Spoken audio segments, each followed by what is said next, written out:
Do you want to raise more money and connect with more supporters this Giving Tuesday and throughout the entire giving season? Then check out GiveButter. GiveButter is ranked as the #1 software for fundraising, donor management, and auctions by G2, the largest independent software review site. And the best part? GiveButter's all-in-one fundraising platform is completely free to use forever. So just go to jcsocialmarketing.com/GiveButter to create your account, and you could win a free campaign marketing review session with me and the GiveButter team. So go to jcsocialmarketing.com/GiveButter. I can't wait to see you raising more money online. On with the show. Hello, and welcome to Nonprofit Nation. I'm your host, Julia Campbell, and I'm going to sit down with nonprofit industry experts, fundraisers, marketers, and everyone in between to get real and discuss what it takes to build that movement that you've been dreaming of. I created the Nonprofit Nation podcast to share practical wisdom and strategies to help you confidently find your voice, definitively grow your audience, and effectively build your movement. If you're a nonprofit newbie or an experienced professional who's looking to get more visibility, reach more people, and create even more impact, then you're in the right place. Let's get started.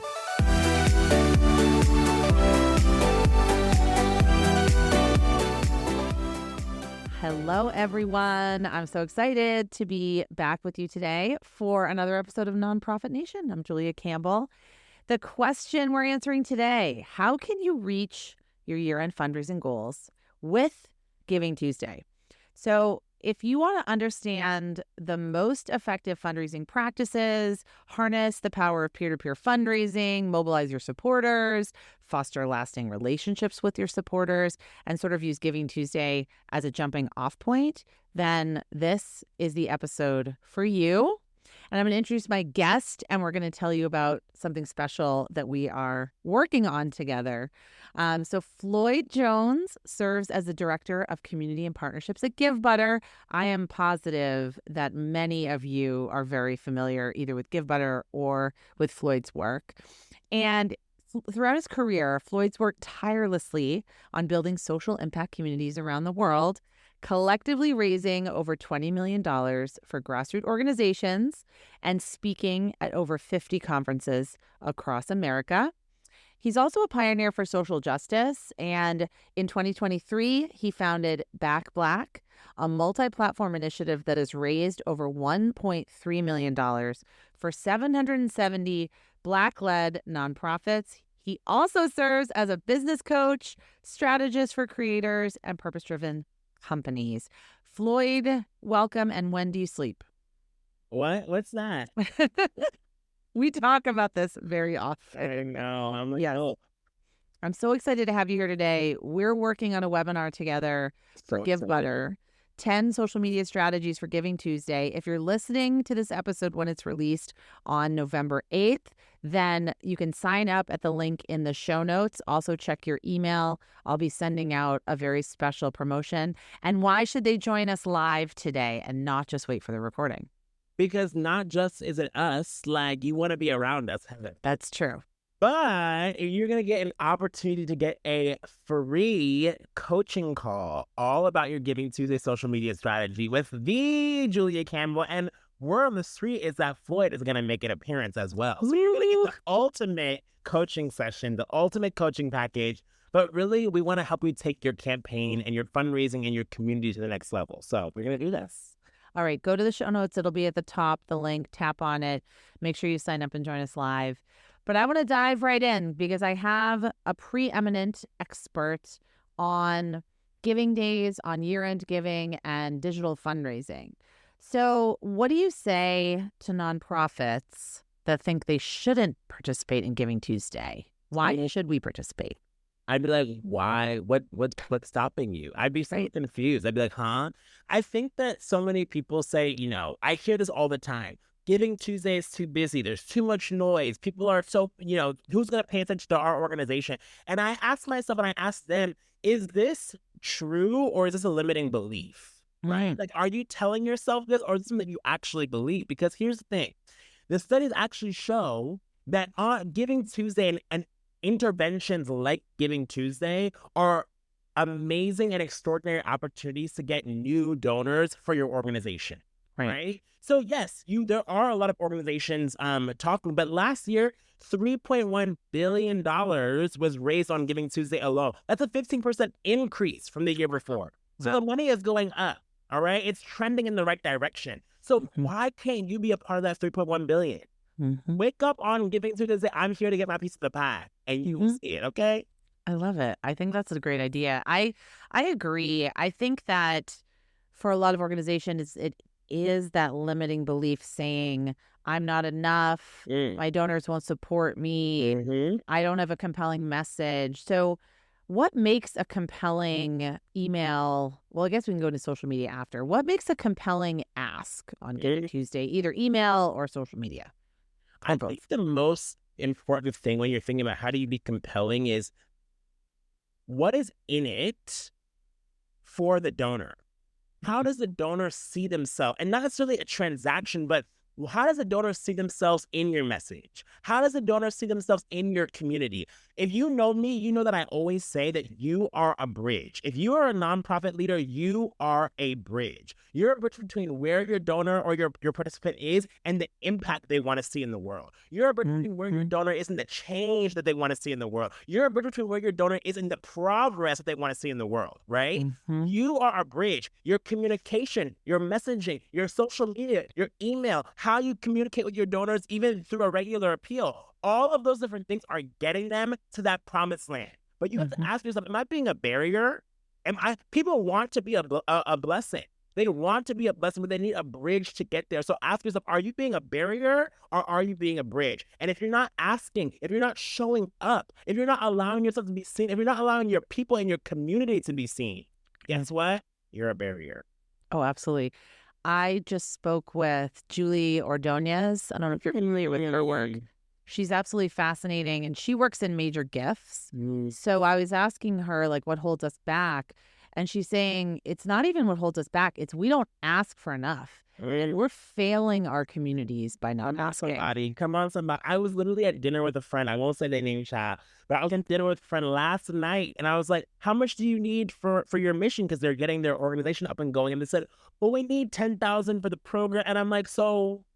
huh? Like, I'm very confused. And they're like, oh, well, I'm just going to keep on working. And I was like, but here's the thing. I don't blame you. I say, why do we live in a system that makes us believe that if you want to do good work in your community, you can't also have enough resources to survive? Right? I was doing this. I had to step aside from nonprofit for so long because I was feeling incredibly burnt out. I wasn't getting what I needed, not only mentally, spiritually, emotionally, but I wasn't also getting financially what I needed, right? I had to take a step back and I had to reassess. And I said, you know what? If we go back, we need to do it differently. If we go back, not only am I making change for myself, but I'm making change for every single person around me. No more are we living in this place where we're always begging for enough, right? Like that's how we're creating this haves and have nots. And my thing is, if you approach your fundraising, if you approach building your organization from that mentality and that mindset, then that's all you're going to get. But if you're thinking and you're approaching it from abundance, then not only are you going to receive abundance, but the people that you're serving are going to live in abundance. And that's what we're working towards. I believe just exactly like you do that we're doing a disservice if we're not asking, if we're not communicating. So what do you say to organizations, and I hear this all the time, and I'm sure you do too, they're so worried about bothering their donors, or they're worried if we send an email more than once a month, we're going to be harassing our donors. My question is, do you ask that to Amazon? Did you ask that to all the emails that are going to be in my inbox just as we're recording? Literally. Like, I do a daily exercise of unsubscribe. Like, I have an unsubscribe exercise because what? Like, Amazon don't care on Prime Day if I emailed you. And guess what? I'm still spending. And I would actually be mad if I missed a deal on Prime Day. Precisely. I literally, because I realized, because why? They understand they're providing something that you need. They're also making it easy for you to get what you need. We were just talking about door dashing right before this, right? Because it's alleviating something. So if Amazon is focusing on alleviating sometimes a superficial need. Time is money, though. Oh, That's how I see it. It's saving time. exactly. You're saving time, correct? But a lot of times it's saving time on things that you might not necessarily need for the well-being of your soul, right? But when you're doing it and you're causing your mission, you're alleviating something, a burden in someone's soul. How important? You better get on that email. Yes. You better get on that email, because now I have a sense of work. I have a sense of belonging, right? Yeah. I know that what I'm doing matters. So if you're not sending that email, you have to ask yourself a bigger question, like, what system am I operating that is letting me believe that what this work is doing is not important? You know? Yeah. So what are some ways that nonprofits can best mobilize their supporters, especially around year end when there is so much noise and clutter? The best thing that you can do is get fundraisers for your campaign. Like, I used to set, when I was first starting out, I would always have a fundraising goal, right? Like, I would, we want to raise this, we want to raise it. And then afterwards, I started saying, you know what? I need to change my mindset. And I have, since then, I've only set fundraiser goals. So I said, how many fundraisers can I bring into this? Because why do I say that? I will die on this hill any day of the week. Anybody can get a donation. Anybody can get $1. Anybody can get a transaction, okay? But we're not building for transaction anymore. We're building for transformation. So you don't really need a donor. You need a believer for your mission. You need to build for believers. And so my number one metric of success when I'm planning a campaign is, how many fundraisers do I have? How many partners do I have? To this day, I'm working for a multi-million-dollar organization at GiveButter, right? And I'm still talking about, who are my partners? Who are we going with? How are we building our community for the long haul? Because that is what is going to sustain you. We keep talking about economic downturn. We keep talking about all the different things around the corner. It's been an economic downturn since I can remember, child. But what won't fail you is your people. Your community will carry you. Build for believers. We're not looking for transactions. We're looking for transformation. Amen. Put these on t-shirts. Amen. And on bumper stickers. I think that is fantastic. I love that. I would love to hear more about how do you recommend we build these believers? How do we find these people like that will do this peer-to-peer fundraising for us? So I always say, if you come to one of my webinars, GiveButter.com/events, and come to the Julia one, come on somebody. But I always say, your data is going to tell you. Your people are going to tell you, but are you listening, right? Are you looking? Are you paying attention? So you want to find, who are your superstar volunteers? Who are the people who always show up every time you have a program? So making sure you're paying attention to that. Looking at your donor database and CRM, right? Who are the people who give to every single campaign? It don't matter what is happening, but they give faithfully to every single campaign. Who are my recurring donors, right? Always are giving faithfully. Who are my engaged board members, right? Who have brought their companies involved? Who've got corporate partners involved? Who are the people who are on social media, right? They always share my posts, or they're always commenting and liking on my posts. I just named about 5 or 6 different areas. Everyone's talking about, I don't know who. I just named about 6 things that you can go and track and see. And then you're going to open up and you're going to say, oh my God, you're right. I do have people who are in my corner and who are with me, right? And then now it becomes a numbers game, and you reach out to them. I literally helped somebody this morning figure out how they're going to raise $5,000 in 20 days. Wow. Literally just broke it down, and I did it in 15 minutes, right? I was like, okay. How did you do it? Can you tell us? So what they really wanted to do was they wanted to get to $500 a month, right? Like we want to build a recurring, we want to get. So like $500 worth of recurring income, no matter how it happens. Okay. So like exactly. $105 donors okay. Exactly. But I was like, okay, so easy. You need 20 people to give you $25, right? Like, wow, easy. Oh my God, my notebook is on my list, so I'm going to actually just pull it up for you. Yeah. Okay. So the reason why we say, first of all, the reason why we started at the $25 number is because the number, the main recurring gift, like 75% of their recurring donors currently are giving $25. I was like, okay, boom. That is a statistic. Okay.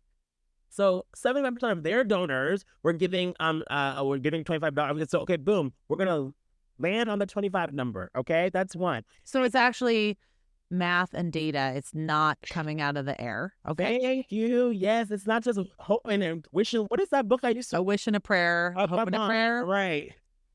So we broke it down. We said, first, go to your current recurring donors. And we're going to ask those current recurring donors to recruit 5 people. Because remember, it's about conversion rates. So you want to go big because about 20% of the people that you ask and reach out to are going to convert and actually do it, right? Yep. So I had your current recurring donors. They're going to recruit 5 people. Your board members, you're going to ask your board members to get involved and then also recruit 5 people. Then they're going to go to their program participant, the families of the program participant, because not all of them are underserved. Some of them can actually afford to be a part and support. And I actually think that is so important. Let me just take a quick note. A lot of times with nonprofits, you think that the people that you're serving can't be a part of the grander mission. And that's also a bigger problem.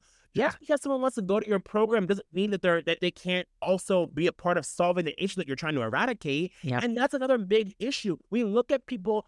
First of all, not only is the nonprofit sector marginalized because we look at ourselves as the have and have-nots and we're looking for a handout, but the people that we're serving, we look at them like they need a handout, right? Yes. As opposed to, no, we are trying to change the world together. We are together, and we're all in this together. So we actually segmented the people who who were able to support, and we reached to them.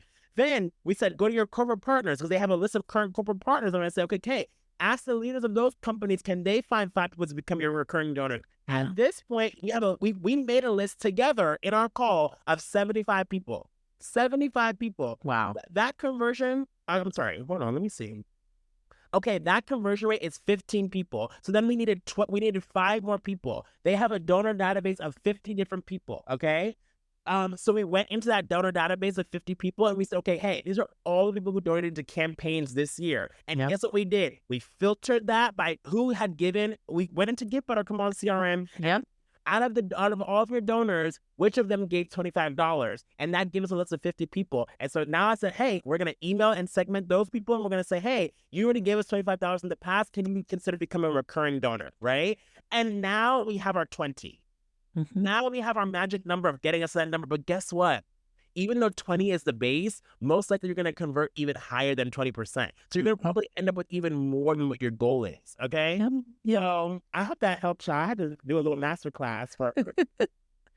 Well, what I want to pull out about that method is that, first of all, it's very strategic. And it's not just like throwing spaghetti up on the wall and seeing what sticks. It's actually looking at the data you already have. Come on. And trying to figure out where is the low-hanging fruit. Like, where can we make the biggest impact in the shortest amount of effort, the shortest amount of work. Why do you think more nonprofits are not strategic like this, especially in their year-end fundraising goals? I think it's about, we always feel like we're in a rush. Like, I think that there's never enough time. There's never enough time. And I don't think that there will ever be enough time, right? Right. Like, one thing I always say is, like, metrics are important, but there has to be meaning behind the metrics, right? So why did we break down our donors by 25? Because that's what they gave before. That's where they feel comfortable at. Let's meet them again, right? But we also know that most people don't give at their capacity. So if we go and we meet them at a level that they are familiar with, we just say, hey, have we start this a little bit more? They're just doing what already feels normal and asking them to take the next step, right? Yeah. But a lot of times we feel like if we can't have the moon, the sun, the whole solar system, then we can't do it. But my thing is, I always say, just take the next step.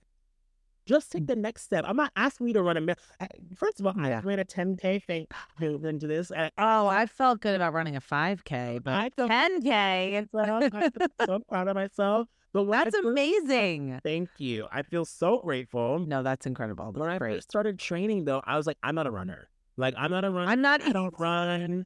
Miss me with this. Okay. Well, what did I do? I just said, I'm going to run 1 mile today. And I'm going to walk a little, actually. And thankfully, I didn't even walk at all during my 10K, by the way. I'm just going to say, I crushed it. I did very well. Wow. But I just started with running 1 mile. Yep.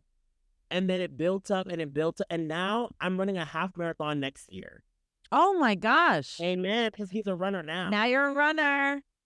But what I'm saying is, I'm reading Atomic Habits right now, and I love it. Oh, I've read that book. Yes, it's so good. It's so powerful. But what does it talk about? It's, you can do something one time, right? Like, that doesn't make you that thing, right? But when you practice things over and over and over again, and now you can start identifying, right? Like, I am not someone who sings a song. I am a singer, right? If I do this action, I am a singer. If I run, I am a runner, right? And so a lot of times when we're thinking about fundraising, no, it's now you need to build that muscle. You need to build that arm. When you talk about social media, right? Like I got my first viral video this year, and I was like, oh my God, like I was freaking out at like 50,000, but now I have some videos that are like a 900 plus thousand, right? And I was like, you know what? Like I was always so afraid to show up, but I was like, no, this is me. Like, if I just keep showing up and doing the work, Now you are I'm influencer. I'm an influencer. Come on, well, hey, Well, you have been, but yeah, that's I'm a LinkedIn top voice now. I'm a top voice Yes. on LinkedIn because I kept showing up as well, right? Yes. And so that's what I keep telling people: just build the muscle. You ain't gotta be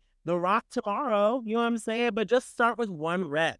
And that's why I feel like we don't give ourselves enough space for transformation to take place. Come on, somebody. We have Absolutely. enough space for transformation to take place. Give yourself grace also, okay? I hope I answered your question because you know I can just talk. It was amazing. I would just want to hear. I want to hear more. But that does bring me to another point that's maybe it's not actually off topic, but it's about creating these habits and creating this space. And I feel like that is such a challenge, especially around year end and Giving Tuesday for fundraisers, for nonprofit marketers to even be able to take that 1 hour to think strategically. But it's just like in Atomic Habits, which I do recommend reading, it's like the mise en place. You know, if you look at any cooking show or baking show, you have to have all the baking. I don't bake or cook, but you have to have all of your tools in place, your bowls, your everything, your salt. You need to know where everything is. Otherwise, you're going to spend half your cooking time sharpening your knife or figuring out where stuff is or like going to the store and buying something. So I always try to counsel my clients, like as much as you can when you're going in, have what you need, have your data available, have it, try to clean it up, maybe try to take an hour a week to do that, have your tech stack in place. The majority of the work has to happen before. I agree. So yeah, how do you manage that? My leg was up. Like by the time Giving Tuesday came around, I was keeping my feet up. I said, let me just go ahead and now we're gonna watch work. You know what I'm saying? Yes. We did all of the work underground. I mean, I'm looking at Back Block that I just started, y'all. Yes, talk about that. Full-time job. I am speaking all over the world. I'm going to be gone for the next 4 weeks, speaking at conferences across the country. Like, wow. I'm on pop. I have so many different things. And we launched Back Black in literally 4 weeks. And then in August, in the 4 weeks of August, we raised $1.3 million. So I was busy. Amazing. Going crazy, doing all the things. But by the time August came around, we were watching it work. We were watching the pieces fall into place. You know what I'm saying? And so the thing that I always say is like, but you know what I kept telling myself? Because there were times where I got discouraged, y'all. I kept telling myself, this year, let's just make it happen. I kept telling myself that. I was like, I just want it to happen. I don't have no goals. I don't have no thing. Like, I just wanted to happen. Yes. If I let it happen, now I have evidence. And I can go back and be like, I am now this thing. I am now a leader. I am now a founder, right? And I can actually go back and prove it because guess what? The best way to convince yourself of something is you need evidence, right? Yes. And a lot of times we don't take steps because we don't have the evidence, but you're only going to get the evidence if you take the step. You know what I'm saying? So take that step, make it happen. And I would say the main way to create that space, also, let's be honest, right? We have to have real conversations with the leaders of our organization. Yes. Our boards need to know that Rome was not built in a day, right? Don't tell me to call Oprah. Call all the different people. I'm one rich person in the town. Exactly. Yep. Let me build a real community. And guess what? Community building takes time. Community building you don't do it overnight. You really don't do it overnight, but you have to find something that's worth your time. You have to find the thing that makes you get up. Not just because it's your job, but it's because you actually connect with the job. How often in my life did I tell myself I didn't sports, I didn't do the things, but I worked for a sports organization for almost 4 years. Why? Because I believed in the community that we were building. Yes. I saw something so beautiful. I was like, this is so transformative, and I was working for that. So even if you don't love your job, even if you don't love the specific thing that you're doing, well, figure out what do you love. because you loved it when you applied. You had a reason to apply. And now that you're there, don't complain about the blessing you prayed for before. You know what I'm saying? Yes. Lean in and find your reason. Find that catalyst. And what did I say? I gave a talk that was said the community as a catalyst. Community has to be your catalyst. Has to be. That's the thing that keeps you going. Seth Godin wrote in his book, The Practice, which I think is a phenomenal book. It's about just the doing. It's about the doing and finding some kind of creativity or skill or something that you enjoy in the doing. And actually, Seth Godin at the Community Boost Marketing Summit, Nonprofit Marketing Summit this year, he was saying, there's enough time. Like, we just have to decide. Glory. I mean, I really was like, that's all I needed to hear today. Right. We have enough time. We just have to decide. Have you read the book Essentialism? Yes, I have it right here. We were reading all the same books. No, that's Essentialism is amazing. game changer for me. And I'm going to read it. if you're listening, me too, let's do a book club. But Yes. if you're listening to this, the tagline of Essentialism is the disciplined pursuit of less. The disciplined pursuit of less. Yep. You don't need 28 goals. You don't need to do all the different things, and you don't need to be everywhere. No. You have to decide what matters to you and why does it matter, and you need to allow yourself to go deep in that space. We are going to need a book club. We're also going to need to reference all these books. I'm writing them down that we've been referencing because that's always a question that I get. So just to shift it a little bit back to Giving Tuesday and maybe focus on some tactics, where do you think we should be focusing on social media for Giving Tuesday or year end or both? Love that. Video, because you got to tell your story and people respond to video. Like, that's how we're communicating now, right? I think that another big thing is use toolkits. Like, I always found a lot of success when I got fundraisers to share the cause for us. So make it easy for them to share. I literally, in my toolkit, you need to have swipe copy. So what is swipe copy? Swipe copy is you need wording that someone can literally copy and paste in an email and send to 100 of their friends. You need a sample social media post that someone can literally copy and paste and put on social media. You also have simple graphics and approved photos, right? I always encourage people, if they have a picture of them when they're in action or like, with the cause, use that. But if they don't, here are sample photos that you can utilize, right? I literally still do the same thing. My promotion video for Back Black was viewed over 10,000 times because I literally told everybody, share this thing. Yeah. Like, this is what I need you to do. And this is what I need you to do. I didn't make it difficult. I literally just like copy and paste this and we're all going to be okay. You know what I'm saying? Right. So do the same thing. But the thing that is so beautiful, Julia. Yeah. Okay, I'm like an expert now, which is so weird to say, right? Yeah. But I did this. My first Giving Tuesday campaign, our goal was $5,000. I didn't even know if we're going to raise $500. We had no budget. We had no thing. This is all me just being like, we got to figure this out, right? Yeah. And we ended up raising over $30,000. So one, I'm like, this is a beautiful thing because come on, process and time and putting the hours in, right? Yeah. But I had this learned over and over again that we don't have to overcomplicate it. I work for a multi-million-dollar organization at GiveButter. Our marketing budget alone is bigger than some organization's entire budget, right? But we are still doing the same core principles that you do at any size and at any stage. Don't focus on your nonprofit down the street. Look inside, look internally, look at your own self and operate from there. Oh, I love that so much. That's amazing.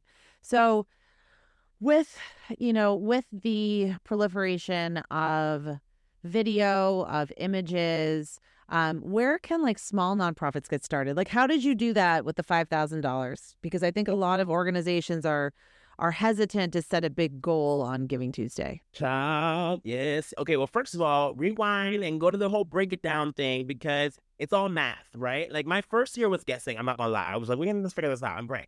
But after that, I realized and I broke the math down. You know what I'm saying? And I was like, okay, you got 100 people to do XYZ thing. That's why I love fundraiser goals because you're gonna get people to go with you. I always lean on that.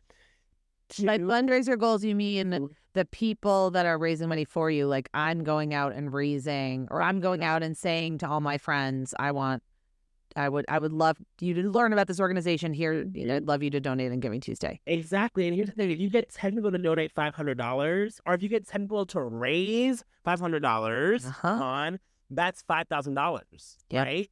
And now you just break it down. You just say, this is my main goal, and I'm going to break it down for this fundraiser, right? Because the fundraiser might be like, well, how do I raise $500? Oh, that's easy. Let me tell you. You need 10 people to give you $50. And here's how you're going to, you know what I'm saying? You just keep on breaking it down, and you make it as easy as humanly possible for them to do that. That's where the toolkit comes in. That's where the approved images come in. And then you ramp and you pump them up too, right? Like I did giveaways, I did events, I did special things and whatnot, but it's all in purpose for a grander cause. So it doesn't matter how small you are. Maybe you're just starting with $1,000. That's okay, but I promise you, if you put some of these things into place, you're gonna surprise yourself. You're gonna surprise yourself. I always say, when you say yes, watch how your community says yes to you. Yep.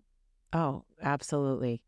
And I know that GiveButter launched the GiveButter Gives Back. Yeah. $35,000 to nonprofits on Giving Tuesday. Can you tell me about this campaign, sort of the history of it, and who can apply? Yeah, so it's so exciting this year. I have a lot of dreams. If you haven't picked that up yet, but I started GiveButter Gives Back years ago. When I first started at GiveButter. And I had this dream. I was like, one day we're going to get sponsors involved, and this is going to be the thing, the premier thing, and we're going to love it. It's going to be so awesome, y'all. We have donated over $200,000 to nonprofits over the past 3 years, right? Wow. Like I said, so many, everybody to each his own, but in my head, my thought process is, how are we serving the people who serve us, right? Like, how are we giving to the people who have made us who we are, right? That's what the ethos stemmed in.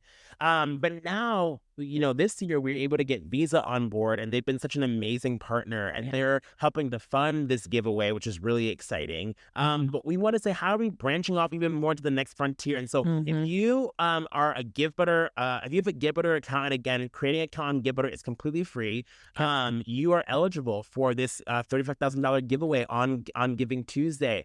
Just go to givebutter.com/Giving Tuesday for all the information that you need. But y'all, it's simple. We're giving funding away. We're giving $5,000 each away to 5 different organizations who have the most creative campaigns. Oh, think outside the box. And then we're giving 20 awards away for the most active campaign. So the most unique donations in your organization. And I want someone to pay attention to this. This has nothing to do with the amount of money you raise. Because how many times are we looking at the organization on the street and saying, oh, I got to compete with them? And no, that is not, we don't have space for that here. This is about, how did you mobilize your community? How did you think creatively? How did you get people involved and going to the next level, right? We want to expand generosity. We want to help you build for believers. And that's for believers. Absolutely.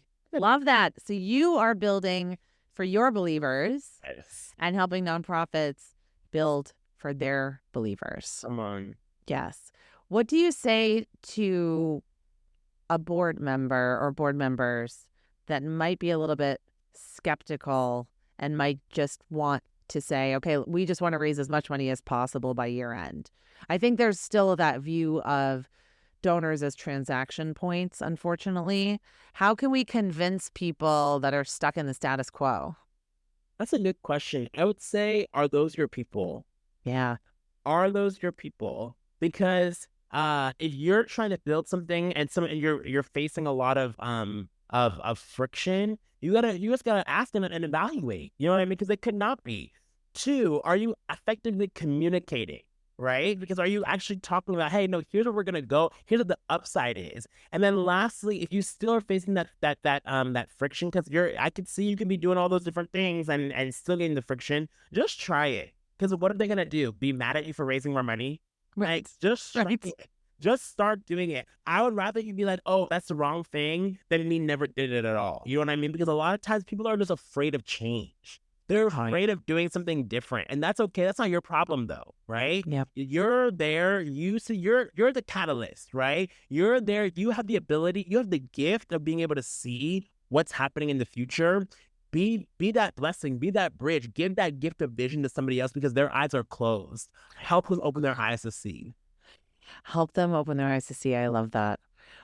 What holds us back from converting more donors in our year-end and Giving Tuesday campaigns, I'm thinking more about how can we optimize like our giving forms or our website, making it easier to give.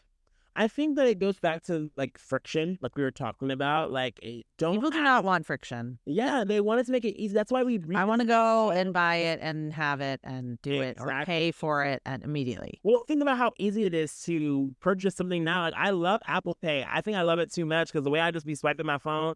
Yeah, but people want it to be easy. So your giving experience has to be easy as well. And so that's why we redesigned our donation forms on GiveButter. You literally can make a donation in 2 clicks or less, right? And it gets that simple, that seamless. So reduce friction. That's like the biggest thing that I would say.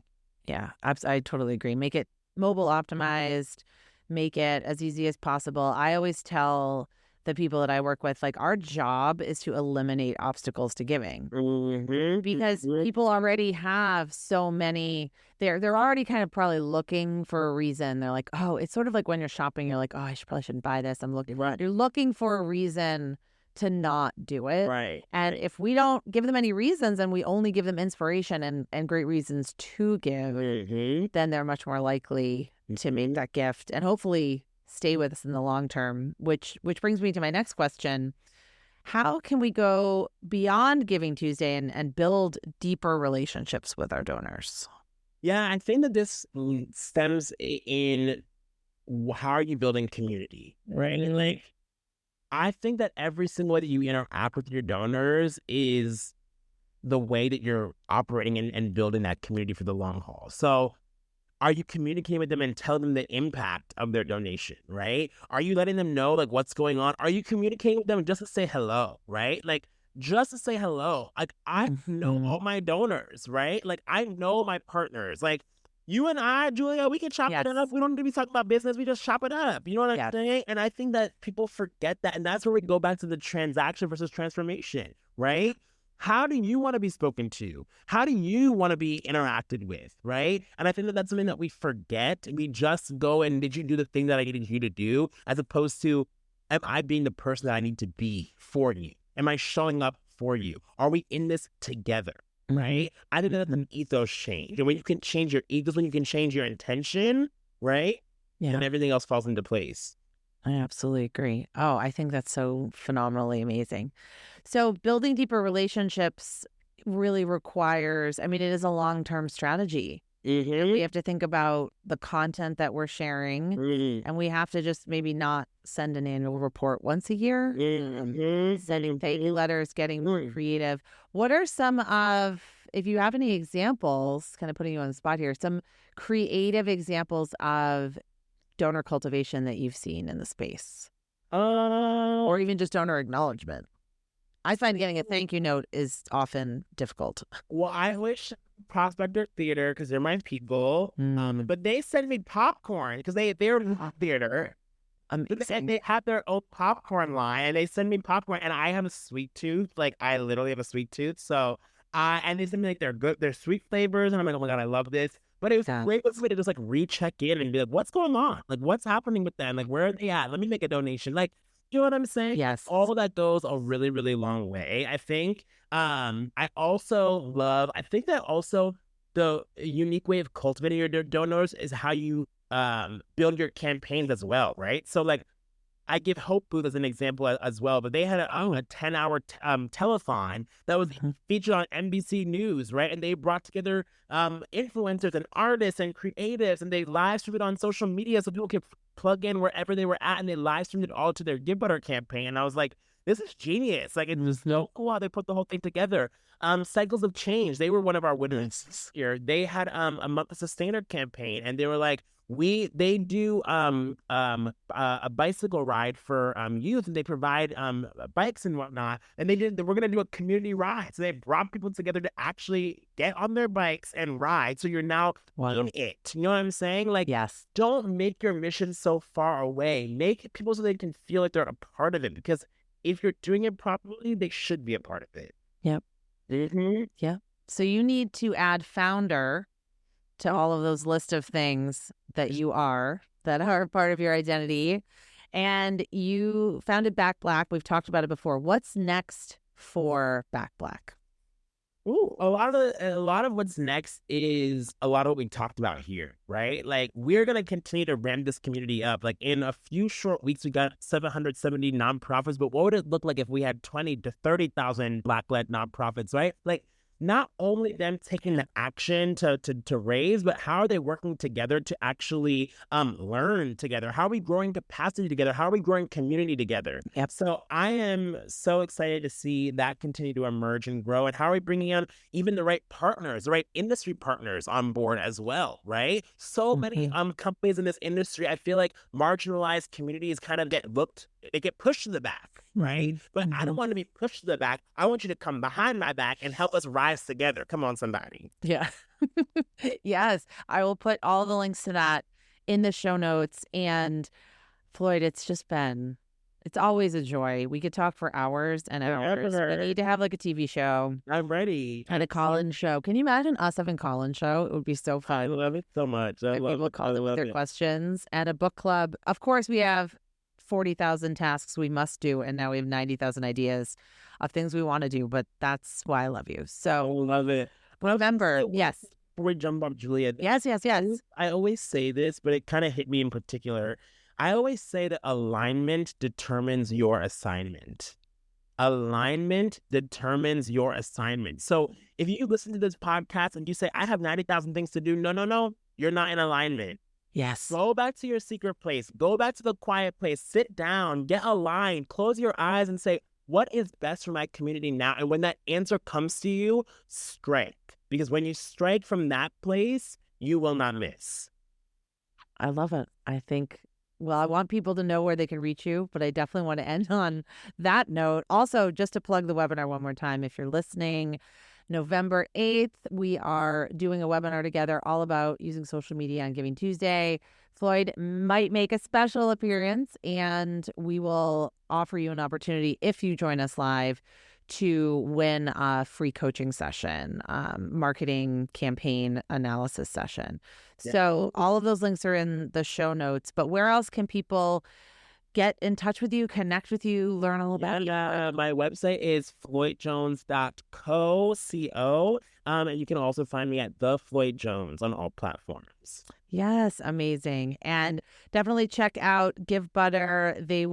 I just wanted to congratulate you, ranked as the #1 software for fundraising, donor management, and auctions. Love it. On G2, the largest independent software review site. What a huge accomplishment. That is wonderful. Over here. It's like a winning. All we do is win. Exactly. Yes. All right. Well, thanks so much, Floyd. And best of luck for Giving Tuesday and year end. Thank you so much. Bye, y'all.